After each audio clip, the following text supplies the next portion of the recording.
أعوذ بالله من الشيطان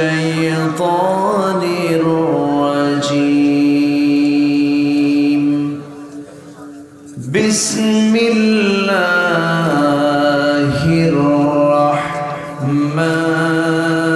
الرحمن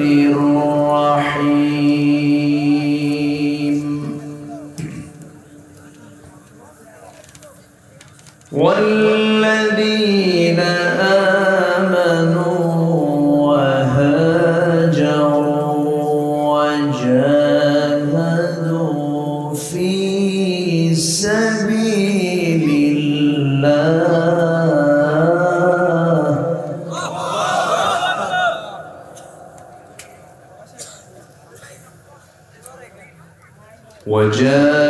وجاهدوا في سبيل الله والذين آووا ونصروا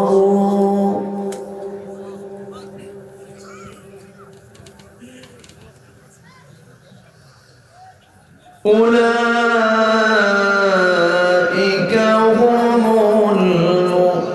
المؤمنون حقا لهم مغفرة ورزق كريم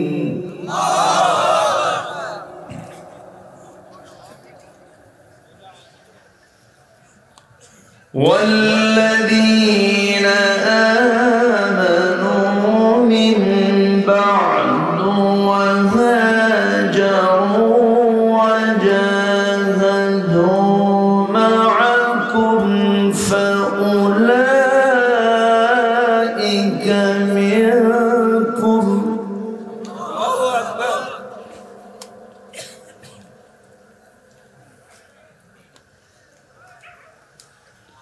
وأولو الأرحام بعضهم أولى ببعض في كتاب الله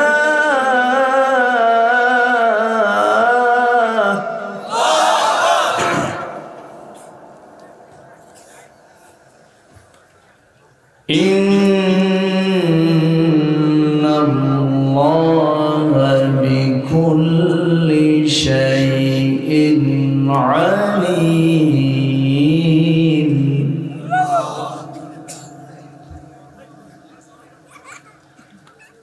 الله أكبر بسم الله الرحمن الرحيم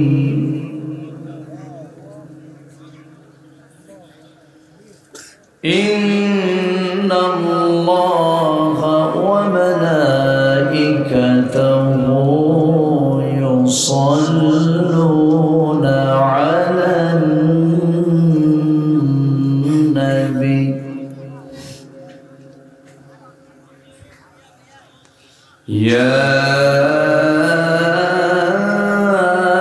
أيها الذين آمنوا صلوا عليه وسلموا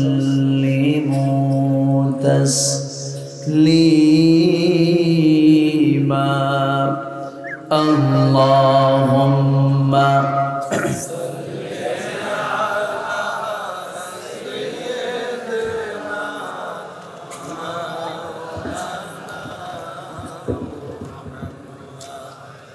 وعلى آله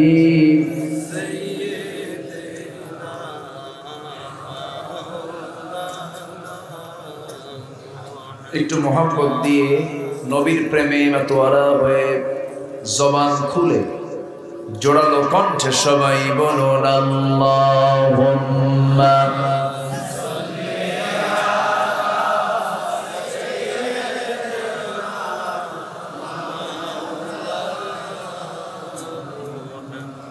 وعلى آل سيدنا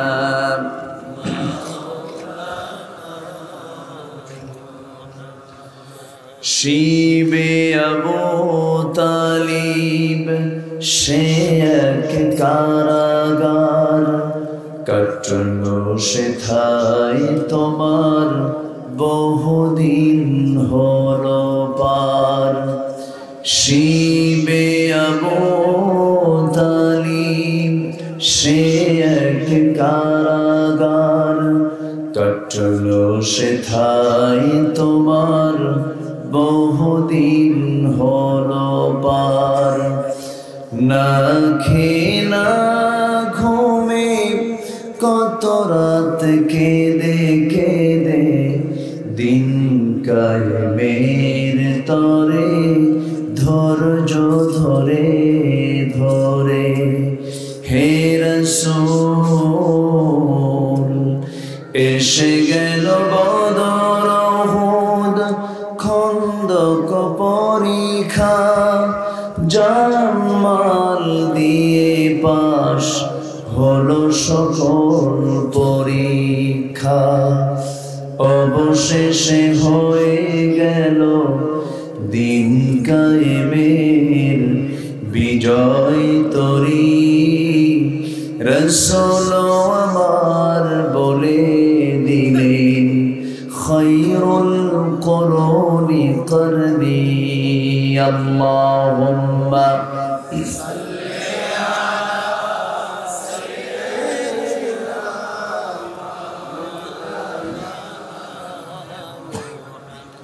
وعلى آل سيدنا।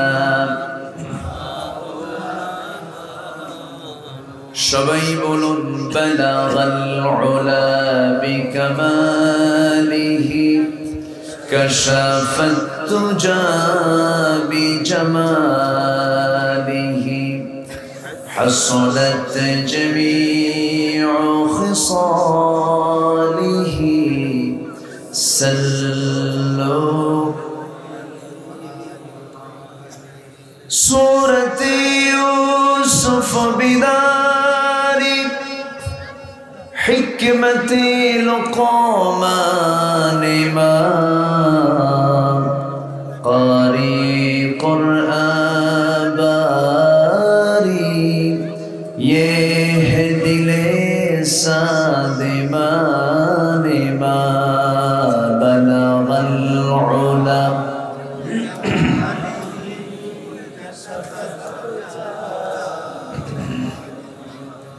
حسنت جميع خصاله।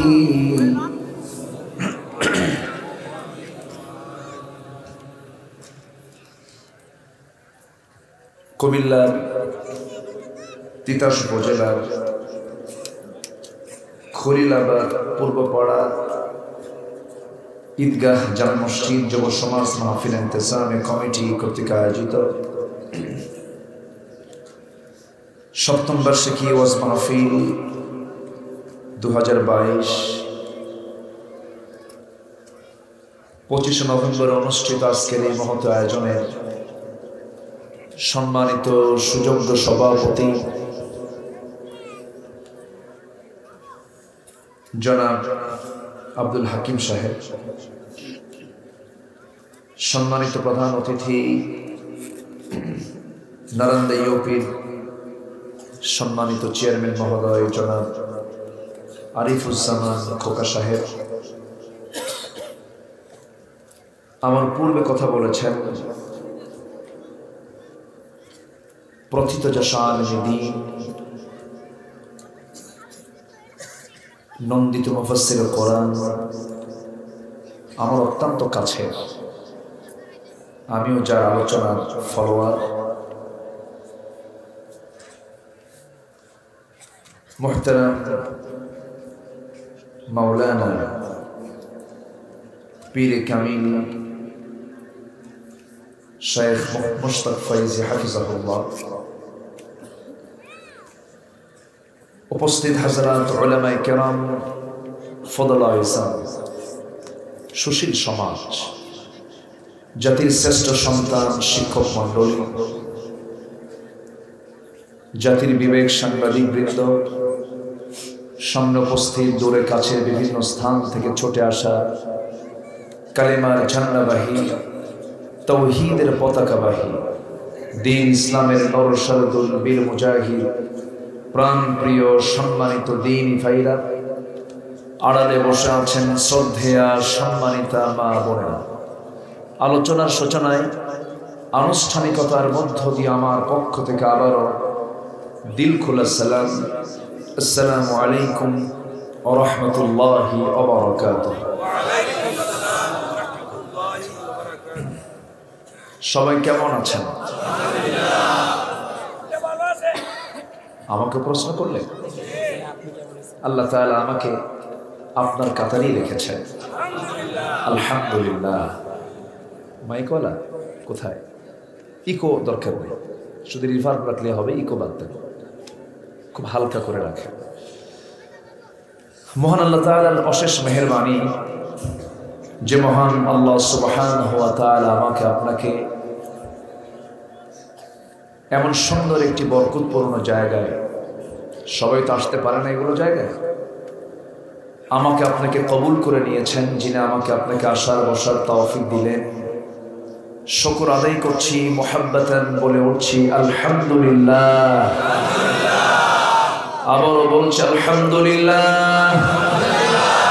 চিৎকার মেরে বলছি আল্লাহুম্মা ইন্নী আসআলুকা আল হুদা ওয়াত তুকা ওয়াল আফাফা ওয়াল গিনা।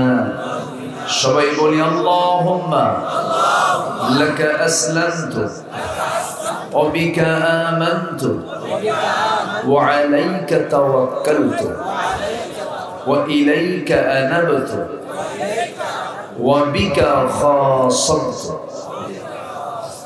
আমরা আল্লাহ তাআলা শুকর আদায় করে নিলাম।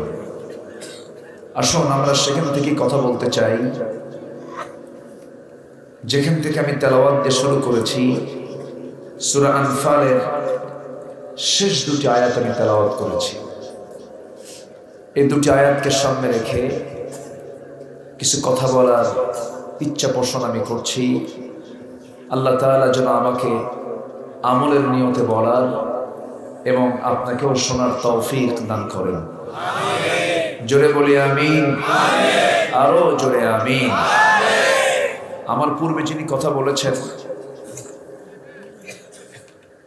অত্যন্ত গুরুত্বপূর্ণ বর্তমান সমাজের প্রেক্ষাপটে যেটা দরকার, দিক নির্দেশনামূলক কিছু কথা এবং আমার প্রিয় নবীর কিছু সিরাত নিয়ে, তার চারিত্রিক কিছু দিকগুলো তিনি সুন্দরভাবে চিত্রায়িত করেছেন। তার আলোচনার পরে আমি বলবো আমার ভাঙ্গাচোরা কিছু কথা বলতে চাচ্ছি। সবাই শুনতে রাজি আছেন তো?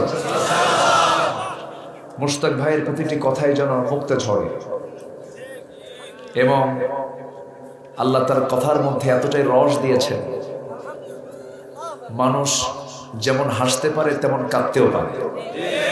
বলি আলহামদুলিল্লাহ। আল্লাহ তুমি আমার মুশতাক ভাইকে কবুল করে নাও, জোরে বলি আল্লাহুম্মা আমিন। এদেশে দরবার বলতে হক দরবার এখন খুঁজে পাওয়া মুশকিল। মাজারগুলো যেন হয়ে গেছে এখন অধিকাংশ শিরকের আকড়া। সেই সময় হককে সামনে রেখে দ্বীনের কিছু আঞ্জাম তারা দিচ্ছেন। দ্বীনের যারা আঞ্জাম দিচ্ছেন তার অন্যতম একজন আমার প্রিয় ভাই মুশতাক ফৈজি ভাই, আল্লাহ তুমি তাকে কবুল করো। সম্মানিত উপস্থিতি, আমরা এমন একটি সময় এখানে একত্রিত হয়েছি যে সময় 228টি দেশ নিয়ে গোটা পৃথিবীর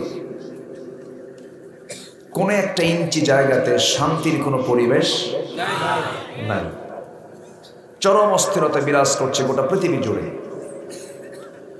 একাকী শান্তি নাই, লোকালয়ে শান্তি নাই, পরিবারে শান্তি নাই, সমাজে শান্তি নাই, ব্যবসায় শান্তি নাই, রাজনীতিতে শান্তি নাই, কোথাও কিন্তু শান্তি নাই। রাশিয়া ইউক্রেনকে হামলা করেছে অভাবের তাড়নায় নয়, পৃথিবীতে চলছে এখন শক্তির লড়াই। মাঝখান থেকে মানুষগুলো হয়ে গেছে অসহায়। বিশেষ করে যারা গোটা পৃথিবীর যারা মরলীপনা করছেন, যারা নেতৃত্ব দিচ্ছেন, তাদের মূল লক্ষ্য একটাই, সেটা হলো আমাদের সাম্রাজ্য, আমাদের প্রভাব কেমনে বিস্তার করব। মানবতার জন্য পৃথিবীর কেউ নেতৃত্ব দিচ্ছে না। এই অশান্ত পৃথিবীকে শান্ত করার জন্য এই মুহূর্তে আমার মনে পড়ল ভারতের শ্রী মহাত্মা গান্ধীর কথা। শ্রী মহাত্মা গান্ধী বলেছিলেন, অশান্ত পৃথিবীকে শান্ত করার জন্য বর্তমান দুনিয়াতে ওমরের মতো একজন নেতা দরকার। সম্মানিত ভাইয়েরা, গোটা পৃথিবীতে আজকে কোনো কিছুর সংকট নেই। যারা বলবে খাদ্যের সংকট, ভুল কথা। জ্বালানির সংকট, ভুল কথা। কোনো কিছুর সংকট নেই। সবচেয়ে বড় সংকট আজকের পৃথিবীতে সেটা হলো সৎ যোগ্য নেতৃত্বের সংকট। এই সংকট দূর করার জন্য নেতৃত্ব নির্বাচন করতে গেলে আমাদের আগে দেখতে হবে কোরআন এবং সুন্নাহ। কোরআন এবং সুন্নাহ। সম্মানিত হাজিরিন, আল্লাহ তাআলা তার রাসূলকে এই দুনিয়াতে পাঠিয়েছেন। কি জন্য পাঠিয়েছেন, কেন পাঠিয়েছেন, সব আল্লাহ তাআলা এই কিতাবের মধ্যে স্পষ্ট করে দিয়েছেন। রাসূল যে যুগে এসেছিলেন সেই যুগে কি নেতৃত্ব সৎ ছিল না অসৎ ছিল? যারা মদ্যপান করত, যারা জেনা করত, যারা সুদের মহাজন ছিল, তারাই ছিল সমাজের মহাজন। আজকের সমাজেও সেই সুদের কারবার আছে না নাই? জেনার কারবার আছে না নাই? মদের কারবার আছে না নাই? নেতৃত্ব দিচ্ছে কারা? নামাজি না অধিকাংশ বেনামাজি? রাগ করতেছেন নাকি আপনারা?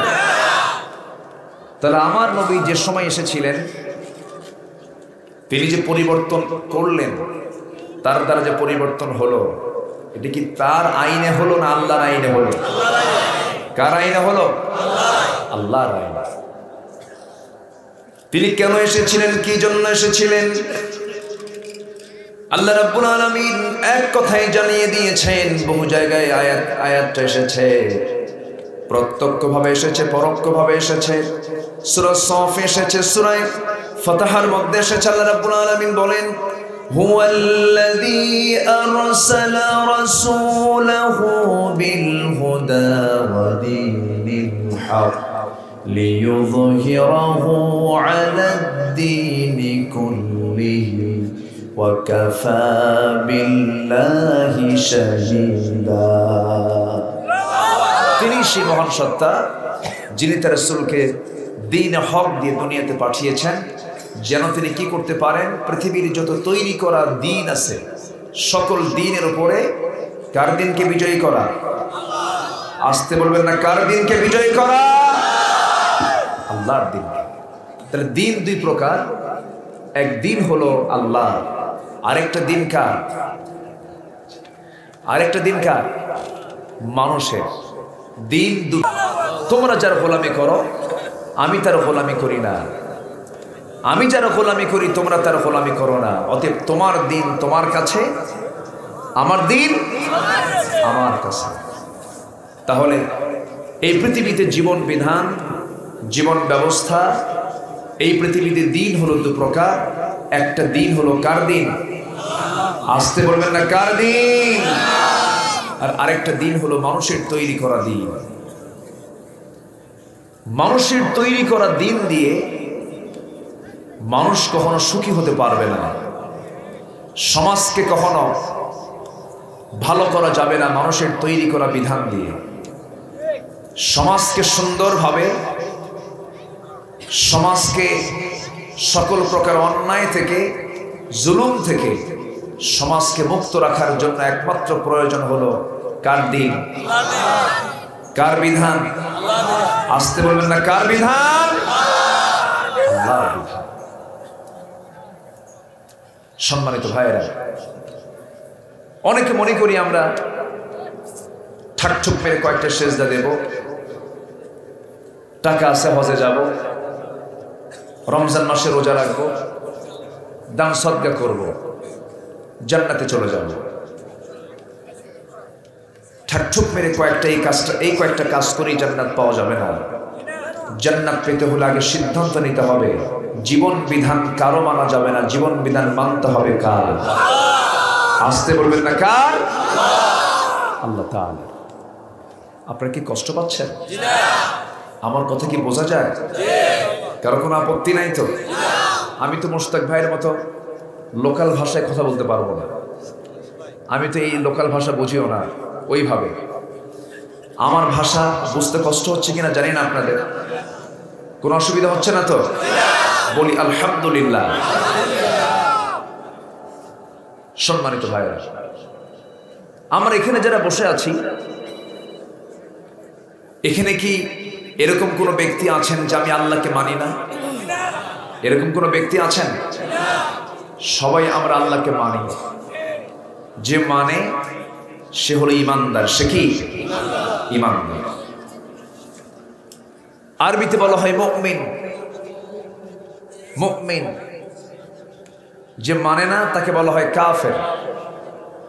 যে মানে আবার মানে না, এই দিকেও থাকে ওই দিকেও থাকে, তাকে বলা হয় মুনাফিক।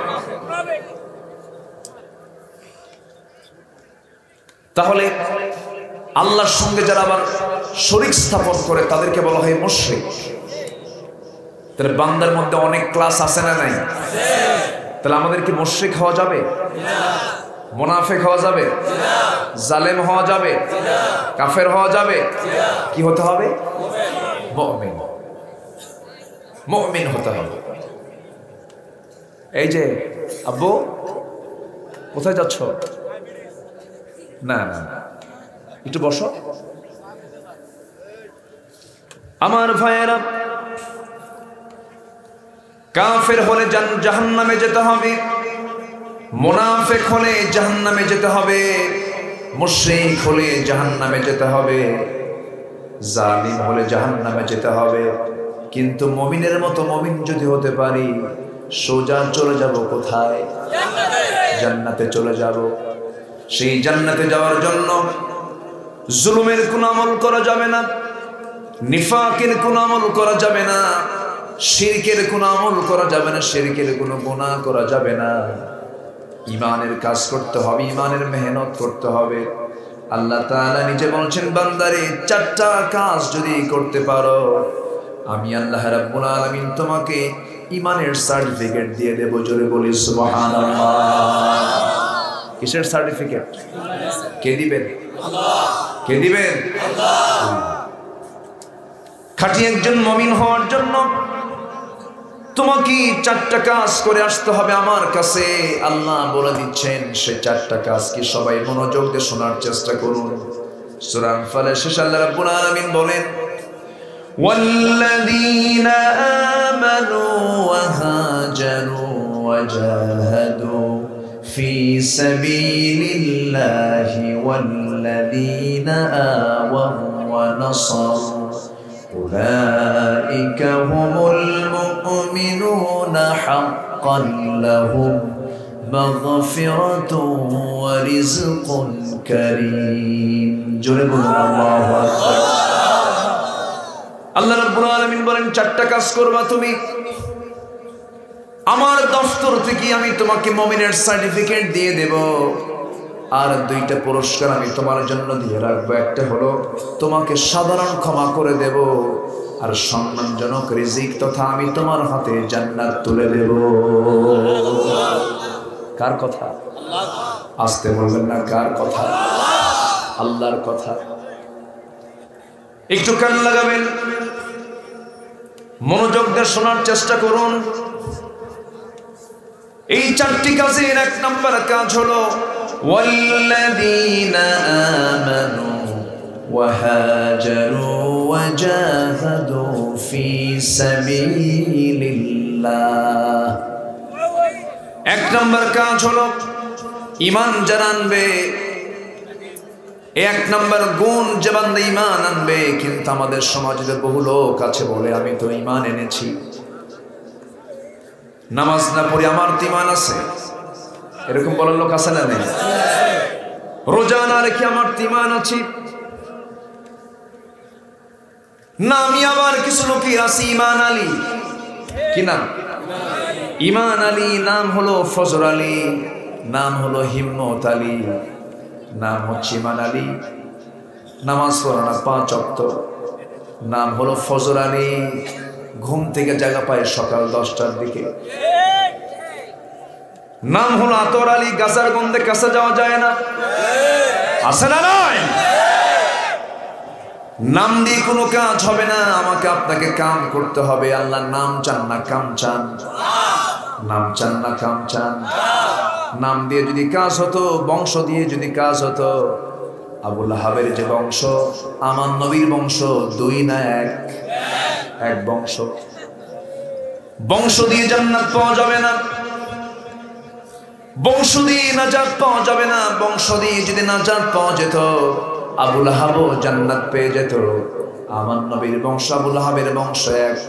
আমার নবীর দাদার নাম আব্দুল মুত্তালিব, আবু লাহাবের বাপের নামও আব্দুল মুত্তালিব। বাবা যদি ছেলেকে জান্নাত দিতে পারত, নূহ আলাইহিস সালাম তার ছেলে কেনানকে জান্নাতে নিতে পারতেন। আবার বাবা যদি, সন্তান যদি তার বাপকে জান্নাতে নিতে পারত, ইব্রাহিম আলাইহিস সালাম তার পিতা আজরকে জান্নাতে নিতে পারতেন। বাবা দিয়ে সন্তান জান্নাত পাবে না, সন্তান দিয়ে বাবা জান্নাত পাবে না। মুরিদ দিয়ে পীর দিয়ে মুরিদ জান্নাত পাবে না, মুরিদ দিয়ে পীর জান্নাত পাবে না। জান্নাত পেতে হলে শর্ত হলো, 1 নম্বর হলো ঈমান আনতে হবে। কার উপরে? আসতে বলবেন না, কার উপরে? আল্লাহর উপরে। আমার নবীজি একদিন সাহাবায়ে কেরামকে নিয়ে বসে কথা বলছিলেন। হঠাৎ করে এক সাহাবী হাউমাউ করে কান্নায় ভেঙে পড়ছেন। রাসূল বলছেন, সাহাবীরে কান্দো কেন, কি হয়েছে হুজুর? যে বাবার কোলে আমি বড় হয়েছি, সেই বাবা আজকে ঈমান হারা হয়ে দুনিয়া থেকে বিদায় নিলেন, তিনি তো জাহান্নামী। এই জন্য বাবার কথা মনে হয়ে আমার চোখে পানি চলে আসছে, আমি কাঁদতেছি বাবার জন্য। রাসূল বলছেন, সাহাবীরা কেঁদো না, কেঁদো না, কেঁদে তো লাভ নাই। তোমার বাবার যে হাল, আমার বাবারও সেই হাল। কেউ কারো কোনো উপকার করতে পারবে না। সেই হাসরের ময়দানে, কিয়ামতের সেই কণ্ঠকে কীর্ণ ময়দানে সবচেয়ে বড় শক্তিশালী ভূমিকা যেটা পালন করবে সেটা হলো আমার ঈমান। সেই ঈমানটাকে আমরা মজবুত করব। জোরে বলি ইনশাআল্লাহ, আরো জোরে বলি ইনশাআল্লাহ। এই ঈমানকে মজবুত করার জন্য সবচেয়ে বড় কাজ হলো, একজন মুমিন এবং কাফেরের মধ্যে পার্থক্য সৃষ্টিকারী হলো 5 ওয়াক্ত নামাজ। কয় ওয়াক্ত নামাজ বলেন? 5 ওয়াক্ত নামাজ। কিন্তু আফসোস লাগে, আমার দেশের মাত্র 4 থেকে 5% মুসলমান নামাজ পড়ে, আর বাকিগুলো নামাজ পড়ে না। মাত্র কয় পার্সেন্ট বলেন? শুক্রবারে জুমার নামাজ পড়ে 15%, বাকি 85% জুমার নামাজও পড়ে না। কিন্তু ফুটবল দেখে কিনা বলেন? ফুটবল দেখে। ফুটবলে আবার নিজের দল জিতলে ফেসবুকে লেখে আলহামদুলিল্লাহ। আমি কি দোয়া করে দেব নাকি? তো এই লোকগুলো ওঠে কেন? কি সমস্যা কি? বসেন। মাহফিল তো এমন একটা জায়গার নাম, এই জায়গাতে বসে থাকাটা যে কত সওয়াবের, যদি কেউ বুঝতো টিকিট কেটে বসে থাকতো। আলহামদুলিল্লাহ বলেন। একটু বসেন। বেশি রাতে কথা বলা একটু কঠিন, সবকিছুর একটা যৌবন কাল থাকে। মাহফিলের মূল যৌবন কাল হলো 8টা থেকে 10টা। এটা হচ্ছে মাহফিলের যৌবন কাল। যেরকম মানুষের যৌবন কাল হলো 25 থেকে 40 বছর, তো মাহফিলের একটা যৌবন কাল আছে, সেটা হলো 8টা থেকে সর্বোচ্চ 10টা। সেই যৌবন কাল পার করছে মোশতাক ভাই, আর আমি উঠছি বুড়াখালী। বুঝলেন? আপনারা আছেন তো? দেখা যাক, জোরে বলি ইনশাআল্লাহ। কেউ নড়বো না, শেষ পর্যন্ত থাকবো। জোরে বলি ইনশাআল্লাহ। আবার আমার দেশের কিছু মুসলমান আছে, তারা বলে আমরাও তো কোরআন পড়ি, আমরাও তো কোরআন বুঝি, আমরাও তো ইসলাম বুঝি কিছু। খুব চটপট করে। আমরা তাহাজ্জুদ পড়ি, সিয়াসিনটা পড়ি, আছে না নাই? ওরা কোরআন পড়ে ওই কানার মতো। এক কানা গেছে মসজিদে নামাজ পড়তে যায়, মাগরিবের আগে ইমাম সাহেবের সঙ্গে কথা বলতে বলতে হঠাৎ করে গন্ডগোল লাগছে।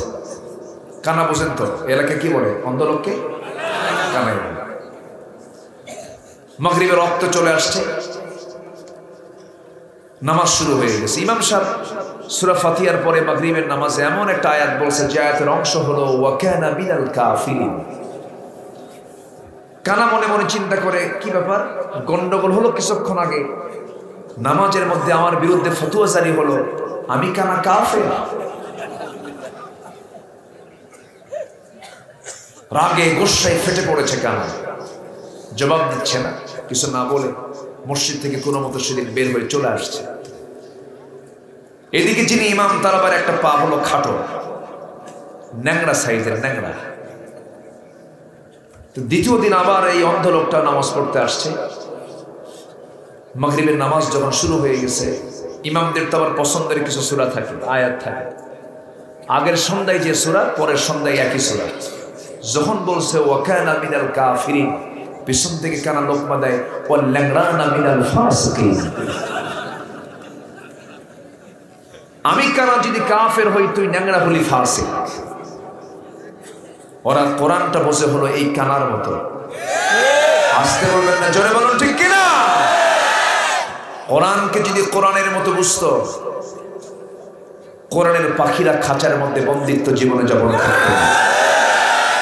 কোরআনকে যদি কোরআনের মতো বুঝতো, 14 লক্ষ কোটি টাকা দেশ থেকে পাচার হতো না। আমাদের কানে শোনা লাগতো না 2023 সাল দুর্ভিক্ষের বছর। কথা বলবো কথা।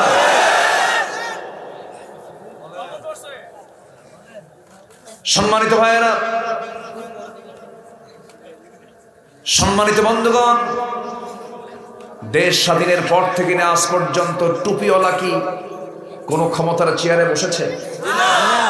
তাহলে এদের অপরাধ কি? এদের তো কোনো অপরাধ হওয়ার কথা না, এরা তো চেয়ারে বসেই নেই। কোরআনের কথা বলা হচ্ছে তাদের মূল অপরাধ।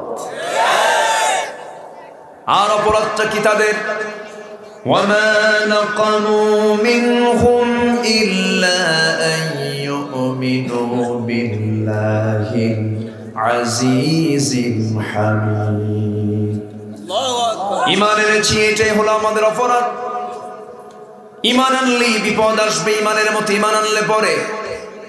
কিন্তু আমাদের দেশে এমনও কিছু ঈমানদার মুসলমান আছে যারা বলে আমার কোনো শত্রু নাই, আমি নিরপেক্ষ।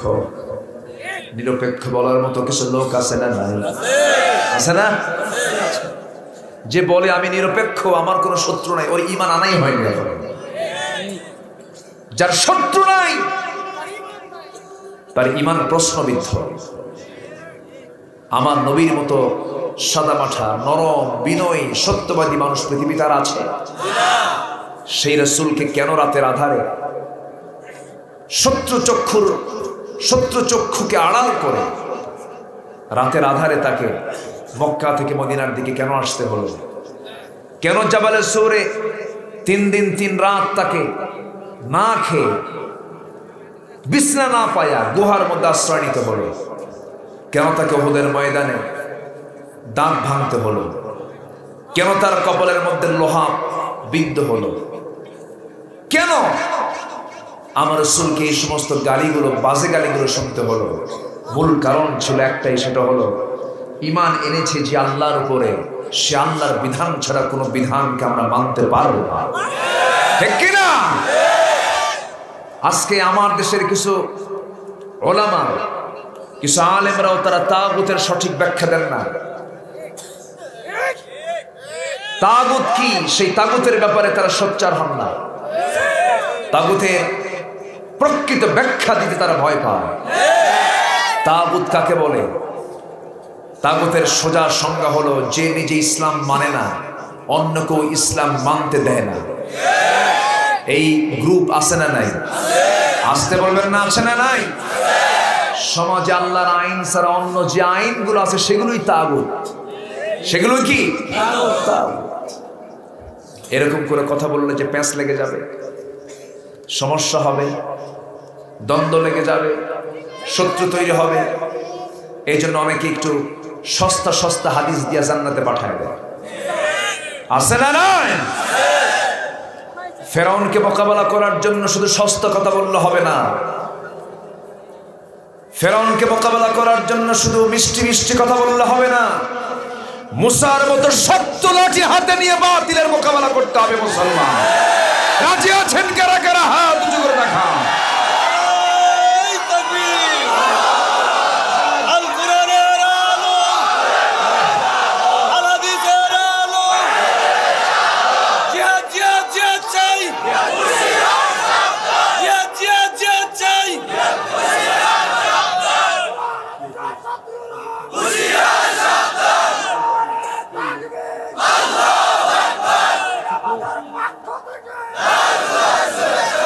আল্লাহ তুমি কবুল করো, জোরে বলি আমিন।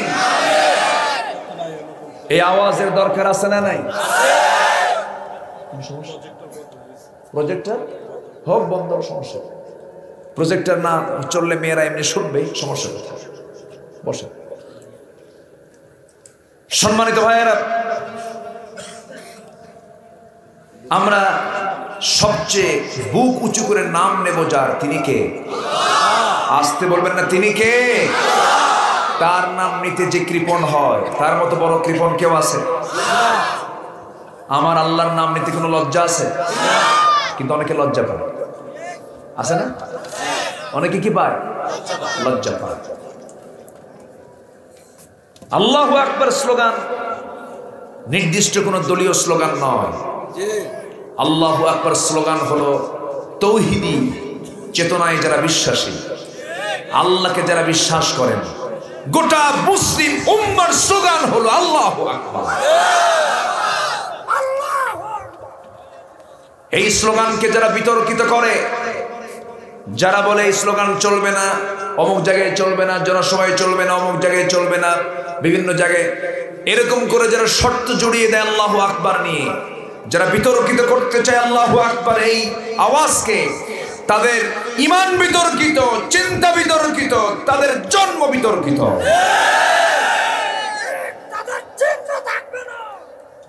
সম্মানিত ভাইরা, আল্লাহ আছেন না নাই? আসতে বলবেন না, আছেন না নাই? আমরা কার দল করব? আসতে বলবেন না, কার দল? দলের আরবি হলো হিজবুন। দলের আরবি কি? আলা ইন্না হিজবাল্লাহি হুমুল গালিবুন। আল্লাহর দলই হলো বিজয়ী দল। তাহলে দলের কথা কোরআনে আছে না নাই? আমার বন্ধুগণ, নিজের মন মতো করে চলে জান্নাত যাওয়া যাবে না। জান্নাত পেতে হলে আল্লাহর আইন মতো চলতে হবে। নিজের মতো চলা যাবে না, নিজের চিন্তা চেতনায় চলা যাবে না, দুনিয়ার কোনো দলীয় চেতনায় চলা যাবে না। চলতে হবে কার আইনে? কার মতে চলতে হবে? আল্লাহ বলছেন চারটা আমল করো, চারটা আমল যদি করতে পারো আমি তোমাকে মুমিনের সার্টিফিকেট দিয়ে দেব, দুইটা পুরস্কার দেব, ক্ষমা করব, জান্নাত দিয়ে দেব। এর এক নাম্বার হলো আমরা ঈমান আনবো কার উপরে? আল্লাহর উপরে। এই ঈমান নামক এই বিশাল বড় গুণকে মজবুত করার জন্য প্রথম যে কাজ, আজান শোনার সঙ্গে সঙ্গে কোথায় চলে যাওয়া?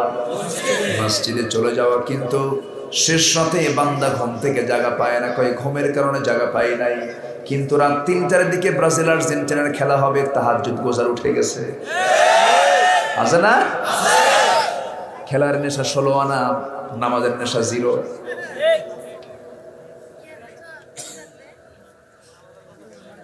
মুসলমানের হাতে আজকে থাকার কথা কালিমার পতাকা। সেই মুসলমান আজকে কালিমার পতাকা না তুলে তুলছে ব্রাজিল আর্জেন্টিনার পতাকা। আফসোস। আমার ভাইয়েরা, একজন অন্ধ সাহাবী নবীর সামনে দাঁড়িয়ে বলছেন, ইয়া রাসূলুল্লাহ, আপনার কত প্রিয় সাহাবীরা যুদ্ধ করে জিহাদের ময়দানে গিয়া যুদ্ধ করে করে শাহাদাত বরণ করে আল্লাহর জান্নাতে চলে গেল। হুজুর, আমার কি একটু শখ হয় না আপনি আমাকে পারমিশন দিয়ে দেন, আমি যুদ্ধ গিয়ে জিহাদ করে রক্তমাখা দেহ নিয়ে শাহাদাত বরণ করে আল্লাহর সামনে দাঁড়িয়ে যাব, রক্তমাখা দেহ নিয়ে আপনি আমাকে পারমিশন দিয়ে দেন। রাসূল বলেন, ও সাহাবী, তুমি তো অন্ধ, অন্ধত্বের কারণে আমি তোমাকে যুদ্ধের পারমিশন দিতে পারবো না। সাহাবীর হৃদয়টা থেকে যেত, হৃদয়টা তার মর্মাহত হয়ে যেত। আমার নবীজি তাকে জিহাদের পারমিশন দেন নাই। প্রথম খলিফার আমলে সাইয়েদনা আবু বকরের সামনে গিয়ে বলছেন, আমিরুল মুমিনিন, সারা জীবন রাসূল আমাকে জিহাদে যেতে দেন না, আপনি আমাকে অন্তত জিহাদের ময়দানে যাওয়ার পারমিশনটা দিয়ে দেন। প্রথম খলিফা বললেন, ওরে সাহাবী, তোমার যেহেতু চক্ষু নাই, রাসূল তোমাকে পারমিশন দেন না, আমি তোমাকে পারমিশন দিতে পারবো না। প্রথম খলিফা পারমিশন দেন নাই। দ্বিতীয় খলিফার আমলে সাইয়েদনা ওমর ফারুকের সামনে ওই অন্ধ সাহাবী গিয়ে বলছেন, আমিরুল মুমিনিন, রাসূল আমার হৃদয়ের কথা বুঝতে চাইলেন না। প্রথম খলিফা আমার হৃদয়ের কথা বুঝতে চাইলেন না। আমার বুক বড় আশা, যুদ্ধে যাব, রক্তাক্ত হব, আল্লাহর জান্নাতে চলে যাব। অন্ধ সাহাবী, কি সাহাবী? অন্ধ। নবীর সামনে অনুমতি পান নাই, প্রথম খলিফার সামনে অনুমতি পান নাই। দ্বিতীয় খলিফা মানে ফারুক, তার মনের কথাটা মনোযোগ দিয়ে শুনে বলছেন, ও অন্ধ সাহাবী, তুমি যে যুদ্ধে যেতে চাও, যুদ্ধ করার জন্য সবার আগে তো চক্ষু লাগবে, চোখ লাগবে। চোখ ছাড়া তুমি শত্রুকে দেখবে কেমনে, চিনবে কেমনে, মোকাবেলা করবে কেমনে? চোখ তো তোমার নাই। সঙ্গে সঙ্গে সে অন্ধ সাহাবী আব্দুল্লাহ ইবনে উম্মে মাকতুম রাদিয়াল্লাহু তাআলা বলছেন, আমি জানি আপনি আমাকে কেমন প্রশ্ন করবেন, সেই জন্য প্রশ্নের জবাব আমার কাছে প্রস্তুত করেছি। এই প্রশ্নের জবাব হলো, আমিরুল মুমিনিন, যুদ্ধের ময়দানে অনেক মহিলাও তো অংশগ্রহণ করে, অনেক শিশুরাও যুদ্ধের ময়দানে যায়। সেই যুদ্ধের ময়দানে সবাই তো যুদ্ধ করা লাগে না। আমাকে যদি একটু অনুমতি দিতেন যুদ্ধের ময়দানে যাওয়ার জন্য, যে লোকটার হাতে কালিমার পতাকা থাকবে, কালিমার ঝান্ডা থাকবে, সেই কালিমার ঝান্ডা ধরার দায়িত্ব অন্য কাউকে না দিয়া যেন আমিও অন্ধ সাহাবী, আমাকে যেন দেওয়া হয়। সেই কালিমার পতাকাটা নিয়ে গোটা মুসলিম মুজাহিদদের সামনে আমাকে দাঁড় করিয়ে দেবে। ওই কালিমার পতাকা নিশান বানায়া সবাই যুদ্ধে শামিল হয়ে যাবে। আমি কালিমার পতাকা হাতের মধ্যে নিয়ে এক পায়ে দাঁড়িয়ে থাকবো। কাফিররা আমাকে মারতে তাদের কোনো কষ্ট হবে না। আমি তো চোখে দেখি না, ওরা আমার দিকে লক্ষ্য করে একটা তীর মারবে, বুক বরাবর, বুক দিয়ে ঢুকে পিঠ দিয়ে বের হয়ে যাবে, ফিনকি দিয়ে রক্ত বের হয়ে যাবে। রক্তগুলো দেখবো, হাসতে হাসতে আল্লাহর জান্নাতে চলে যাব। জোরে বলি সুবহানাল্লাহ। সাহাবীরা হাতের মধ্যে নিয়েছেন কালিমার পতাকা, আর আজকে মুসলমান হাতের মধ্যে নেয় কিসের পতাকা? খেলার। দুই গ্রুপে মারামারি কইরা শহীদ হয়, আছে না নয়? আবার এমন ভক্ত আছে, হেরে গেছে ওর দল, স্ট্রোক করে হসপিটালে।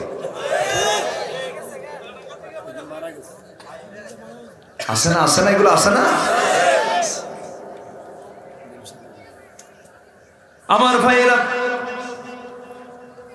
ঈমান যখন এনেছি আমরা, ঈমানটাকে মজবুত করে আনতে হবে। ঈমান যখন এনেছি আমরা, ঈমানটাকে ফার্স্ট ক্লাস ঈমানদারের উপর রূপ নিতে হবে। ফার্স্ট ক্লাস ঈমান আমাকে আপনাকে আনতে হবে। যেমন করে ঈমান এনেছেন আম্বিয়া কেরাম, সাহাবায়ে কেরাম, সব নষ্ট হয়ে যাবে, আমার কোনো আফসোস থাকবে না, কিন্তু ঈমানকে কখনো নষ্ট করা যাবে না। ঈমান নষ্ট হওয়ার কিছু কারণ আছে না নাই? আসতে বলবেন না, আছে না নাই? ওযু নষ্ট হয়ে যায়, ওযু বানানোর পর ওযু নষ্ট হওয়ার কিছু কারণ আছে না নাই? ওযু ভঙ্গের কারণ কয়টা? এই যে বললেন, আপনারা পড়ছেন, বলে দিলেন। ওযু ভঙ্গের কারণ ঘুমিয়ে পড়লেন, রক্ত গড়ে গড়ে পড়লেন, পেশাব করলে, বায়ু নির্গমন হলে, পায়খানা করলে, এই সমস্ত কাজগুলো করলে ওযু ভঙ্গ হয়ে যায়, ওযু নষ্ট হয়ে যায়। ফরজ গোসল কখন করতে হয় তার কম বেশি মাসলা আমাদের জানা আছে আমার বন্ধুগণ। কিন্তু ইমান যে আমরা এনেছি, ইমানটা ভঙ্গ হয় কেমনে, ইমানটা নষ্ট হয়ে যায় কেমনে, ইমান নষ্টের কারণগুলো কিন্তু আমরা অনেকেই জানি না। জানার দরকার কি আছে? শুনতে রাজি আছেন তো? জি, দেখা যাক, জোরে বলি ইনশাআল্লাহ।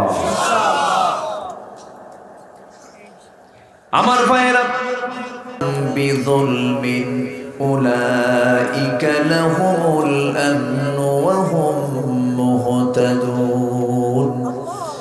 ঈমান যারা আনবে এবং এই ঈমানকে যারা জুলুমের দ্বারা যারা আবৃত করবে না, জুলুমের দ্বারা যারা ঈমানকে সাজাবে না, জুলুম মুক্ত ঈমান যারা আনবে, শিরিক মুক্ত ঈমান যারা আনবে, কুফর মুক্ত ঈমান যারা আনবে, আল্লাহ বলছেন এই সমস্ত বান্দাগুলো নিরাপত্তা পেয়ে যাবে এবং এই সমস্ত বান্দা হেদায়েত প্রাপ্ত হবে। এই সমস্ত বান্দার জন্য আমি আল্লাহ জান্নাত রেখে দিয়েছি। সমাজ আজকে শিরিক আছে না নাই? আসতে বলবেন না, শিরিক আছে না নাই?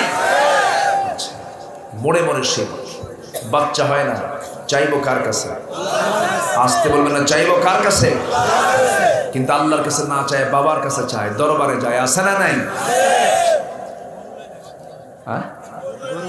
ও গরু নিয়ে যায়, যারা গরু নিয়ে যায় বাবার দরবারে তারা আরেক বলদ, যারা ছাগল নিয়ে যায় তারা আরেক রাম ছাগল। হ্যাঁ, কার কাছে যায়? ও আচ্ছা, সম্মানিত ভাইরা, ওয়াইদা ইসতাআনতা ফাসতাইন বিল্লাহ, চাইতেই যদি হয় চাইবো কার কাছে? জুতার ফিতা ছিল চাইবো কার কাছে? আল্লাহর কাছে। আমার দায়িত্বই হচ্ছে চাওয়া, আমি আল্লাহর কাছে চাইবো। কিন্তু আজকে আমরা বাঁচার জন্য আল্লাহর কাছে না বলে বান্দার কাছে বলি, ভারত আমাকে বাঁচাবে, রাশিয়া বাঁচাবে, আমেরিকা বাঁচাবে, ভারত আমাকে বাঁচাবে না, রাশিয়া আমাকে বাঁচাবে না, আমাকে বাঁচাবেন কে? আল্লাহ। আমাকে আল্লাহ বাঁচাবে। আমার ভাইরা, আল্লাহ রাব্বুল আলামিন বলছেন, বান্দারে তুমি যদি ঈমান এনে থাকো, অবশ্যই ঈমানের পরীক্ষা তোমাকে দিতে হবে। ঈমান যে ব্যক্তি আনবে তার জীবনে পরীক্ষা চলে আসবে। ঈমান আনা মানে হলো নিজের জীবনটাকে হিংস্র জন্তুর সামনে ছেড়ে দেওয়া, যেমন করে সাহাবাদের জীবনে এসেছিল।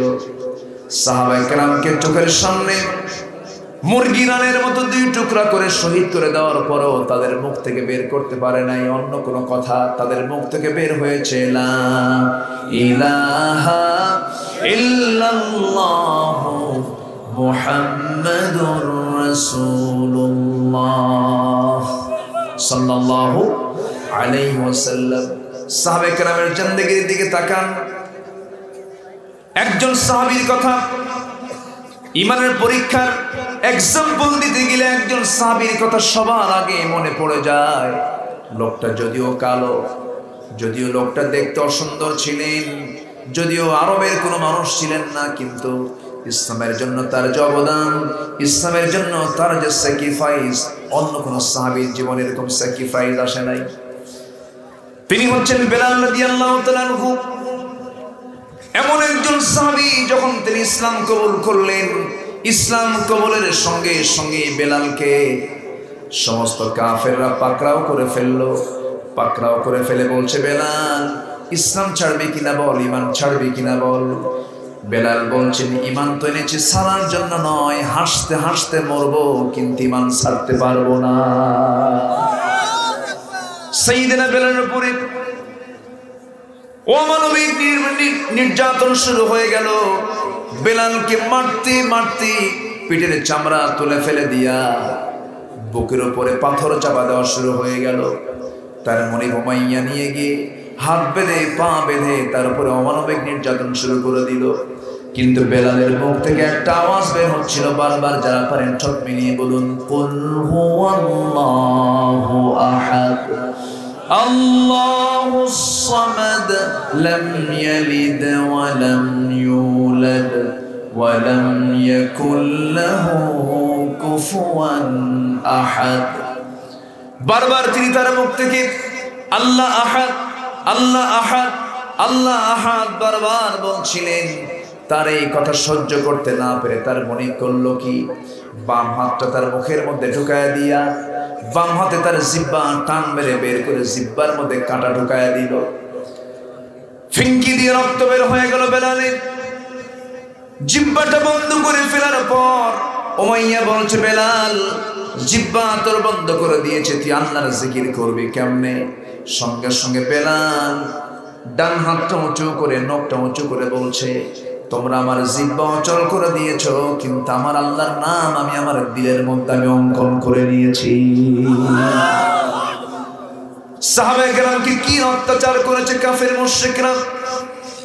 মদিনা থেকে একজন সাহাবীকে কুরাইশরা ধরে আনলো, জেলখানার মধ্যে আটকায় রাখলো, হাত পা বেঁধে ধরে, হাত পা বেঁধে শুধু পিটাচ্ছে, রিমান্ডে নিয়ে পিটাচ্ছে। খোবাইবকে বলা হলো, খোবাইব দিন ছেড়ে দে, ইমান ছেড়ে দে, আমরা তোকে সব কিছু দিয়ে দেব। খোবাইব বললেন, দুনিয়ার সব কিছু আমার নামে দলিল করে দিবা, তবু আমি আমার ইমান থেকে আমি এক চুল পরিমাণ নড়ব না। সাইয়েদনা খোবাইবের উপরে পাহাড় পরিমাণ যেন আসমান ভেঙে পড়লো, তার উপরে নির্যাতন করতে করতে তার হাত পা ভেঙে ফেলা হলো। শেষ পর্যন্ত তার খাবার বন্ধ করে দেওয়া হলো। খাবার বন্ধ করে দিলে পরে তারা মনে করলো খোবাইব বুঝি খাবারের অভাব দুনিয়া থেকে বিদায় হয়ে যাবে। সাইয়েদনা খোবাইব জেলখানার মধ্যে তিনি তার খাবার যখন বন্ধ করে দিয়েছে, সুন্দর করে তিনি কোরআন তেলাওয়াত করেন। শেষ রাতের দিকে আল্লাহ তাআলা ফেরেশতার মাধ্যমে তার জন্য জান্নাতের আঙ্গুর পাঠিয়ে দেন। তার সামনে ঝুলায় ঝুলায় সেই আঙ্গুরগুলো ঝুলায় ঝুলায় রেখে দেওয়া হয়। একটা করে আঙ্গুর তিনি মুখের মধ্যে নেন আর আল্লাহর কালাম তেলাওয়াত করেন। এইরকম করে একাধারে 2 মাস যখন তার খাবার বন্ধ করে দেওয়ার পরেও যখন তার চেহারার ভিতরে নূর চমকাচ্ছিল, কাফের মুশরিকরা টের পেল, বুঝতে পেরেছে খোবাইবকে আমরা খাওয়া বন্ধ করে মারতে পারবো না। খোবাইবের আল্লাহ খোবাইবকে সরাসরি খাবার দিয়া যায়। রিজিকের ফয়সালা কার? আসতে বলবেন না কার? আল্লাহ তাআলা। সাইয়েদনা খোবাইব রাদিয়াল্লাহু তাআলা আনহুর জীবনে এত বড় পরীক্ষা আসলো। শেষ পর্যন্ত খোবাইবকে চূড়ান্ত সিদ্ধান্ত নিয়ে বলল, খোবাইব তোমাকে আজকে আমরা শুলে চড়ে মারবো, তোমাকে শুলে চড়ায় দুনিয়া থেকে বিদায় করে দেবে, এখনো সময় আছে, তুমি কি করবে বলো? সঙ্গে সঙ্গে খোবাইব বলছেন, শোনো তোমরা আমাকে কি করবে জানি না, তবে হররিকতা ও মুজরিকতা তোমরা টুকরো টুকরো করো অথবা আগুনে ভস্ম করে দাও, আমি ইসলাম থেকে এক চুল পরিমাণ নড়ব না, ইমান থেকে আমি এক পা অন্যদিকে যাব না। খোবাইবের হাত পা বাঁধা হলো, শুলের দিকে নিয়ে যাওয়া হবে, এমন সময় বলা হলো, খোবাইব একই বংশের মানুষ আমরা, তোমাকে শেষবারের মতো বলছি, যেহেতু আমরা তোমাকে মেরে ফেলবো, তোমার শেষ ইচ্ছা বলতে কোনো কিছু আছে নাকি? খোবাইব বললেন, তোমরা যদি আমার শেষ ইচ্ছা পূরণ করতে চাও, আমি তোমাদেরকে বলতে চাই, শেষ ইচ্ছা পূরণের জন্য আমি দুনিয়ার কোনো খাহেশ আমার নাই, ওজুর পানি দিবা, নামাজে দাঁড়া, আমি আল্লাহর সঙ্গে একটু কথা বলবো। জোরে বলি সুবহানাল্লাহ। ইমানদারের প্রথম ধাপটা হলো 5 ওয়াক্ত নামাজ। কয় ওয়াক্ত নামাজ? নামাজ যে ছেড়ে দেবে তার 5টা ক্ষতি হয়ে যাবে। কয়টা ক্ষতি হবে বলেন? 5টা ক্ষতি হবে। নামাজ যে পড়বে না তার 5টা ক্ষতি হবে। 1 নম্বর ক্ষতি হলো তার কোনো কাজে বরকত হবে না। শুধু টাকা থাকলেই যে বরকত তা কিন্তু নয়, টাকা পয়সার মালিক বহু, কিন্তু বউটা আরেক পুরুষের সঙ্গে লাইন মারে, শান্তি আছে নাকি? শান্তি নাই। নামাজ হবে না তার, নামাজ হবে না যার, বরকত থাকবে না তার, বরকত থাকবে না, বরকত উঠে যাবে। নাম্বার 2 হলো চেহারার সৌন্দর্য নষ্ট হয়ে যাবে। যার নামাজ থাকবে না তার চেহারার কোনো সৌন্দর্য থাকবে না। মানুষ কালো হোক কিন্তু চেহারার মধ্যে নূর আছে না নাই? আসতে বলবেন না আছে না নাই? যে ব্যক্তি বিড়ি খাবে তার চেহারায় বিড়ির চিহ্ন আছে না নাই? বিড়ি যে খাবে তার জিহ্বা হবে, তার ঠোঁট হবে কিসের মতো? কালো হয়ে যাবে। তার ঠোঁট বলে দেবে সে বিড়িখোর। তার ঠোঁট কি বলে দেবে? সে বিড়ি খায় চোখের মতো কালো হয়ে যাবে, যে মদ খাবে তার চক্ষুটা লাল হয়ে যাবে। পাপ করবেন, পাপ আপনাকে ঘেরাও করে ফেলবে। বালা মান কাসাবা সাইয়্যাতান ওয়া হাতাত বিহি খাতিআতুহু, পাপ আপনাকে ঘেরাও করে ফেলবে। নামাজ না পড়লে 5টা ক্ষতি হবে বান্দার। নাম্বার 1 হলো কাজী বরকত থাকবে না, চেহারার সৌন্দর্য থাকবে না। নাম্বার 3 হলো নামাজ ছাড়াও কোনো প্রকার দোয়া কবুল হবে না। নাম্বার 4 হলো মানুষের হৃদয়ে তার ভালোবাসা থাকবে না, মানুষের হৃদয়ে তার ভালোবাসা থাকবে না। নাম্বার 5 হলো নেককারদের দোয়া হতে সেই লোকটা বঞ্চিত হয়ে যাবে। এই জন্য আমরা আমাদের সকল কাজের আগে আজান যখন শুনবো, সঙ্গে সঙ্গে আমরা কোথায় যাব? 5 ওয়াক্ত নামাজ পড়বেন কারা? একটু হাত তুলে দেখেন তো দেখি। জোরে বলি ইয়া আল্লাহ, আরো জোরে বলি ইয়া আল্লাহ। আমাদেরকে 5 ওয়াক্ত সালাত আদায় করার তৌফিক তুমি আল্লাহ দিয়ে দাও। জোরে বলি আমিন, আরো জোরে আমিন। আমার ভাইয়েরা, ওই নির্যাতিত সাহাবী ইমানটাকে টিকে রাখার জন্য, অন্তিম ইচ্ছা পূরণ করার জন্য তাকে যখন বলা হলো, তিনি বললেন দুনিয়ার কোন আত্মীয়র দরকার আমার সাক্ষাতের দরকার না, আমি সাক্ষাৎ করব কার সাথে? কিসের মধ্যে সাক্ষাৎ হবে আমাদের?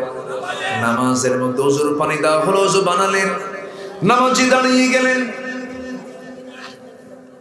প্রথম রাকাত আস্তে আস্তে পড়লেন, প্রথম রাকাতটা আস্তে আস্তে পড়তেছেন। দ্বিতীয় রাকাতে চিন্তা করলেন নামাজটা লম্বা যদি করি, কাফের মুশরিকরা ভাবতে পারে খোবাইব বুঝি মৃত্যুর ভয়ে নামাজটাকে লম্বা করছে। এই জন্য তিনি করলেন কি, দ্বিতীয় রাকাতে তাড়াহুড়ো করে রুকু করলেন, সিজদা দিলেন, হাত দুইটা উঁচু করে আকাশের দিকে তাকায়া তিনি দোয়া করছেন, আল্লাহ তাআলা আজ থেকে 4 মাস পূর্বে আমি আমার নবীর চেহারা দেখতে পেয়েছিলাম, আজ থেকে 4 মাস পূর্বে নবীর সামনে বসার সুযোগ পেয়েছিলাম। আজকে 4 মাস গত হতে চললো, আমি রাসূলকে দেখতেও পাই না, তার কথাও শুনতে পাই না। ও আল্লাহ, আমি মনে হয় দুনিয়া থেকে বিদায় নিয়ে নেব।